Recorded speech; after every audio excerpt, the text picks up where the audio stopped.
मवासिलात वारे वफ़ाक़ी वज़ीर मौलाना असद महमूद तरफ़ां कराची में नेशनल हाईवे अथॉरिटी के हेडक्वार्टर्स जो दौरो कयो वियो।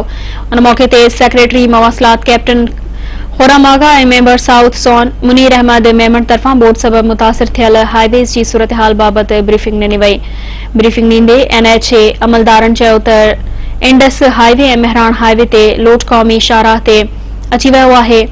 सॼे मुल्क में ट्रैफिक हिक रोड ते अची वई। रोड जी बहाली में काफ़ी मुश्किलात पेश अची रहियूं आहिनि, पर ॾींहुं राति मेहनत करे मोरो खां खैरपुर ताईं ट्रैफिक खे बहितर करण जी कोशिश कई पई वञे। ब्रीफिंग में चयो वियो त क़ौमी शाहराह ते 70 सैकड़ो हिस्सो बोट सबब मुतासिर थी चुको आहे। नेशनल हाईवे अथॉरिटी जो अमलो ॾींहुं राति मेहनत करे रोडनि रस्तनि जी बहाली में मसरूफ़ आहिनि।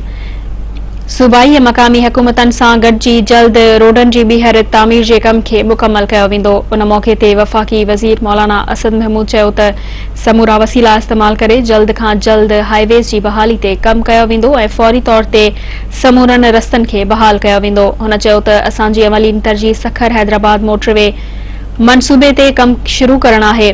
सुभाणे उन हवाले सां वॾे वज़ीर सिंध सां बि मुलाक़ात थींदी। सिंध हुकूमत सां गॾिजी कम जो आगाज़ कयो वेंदो।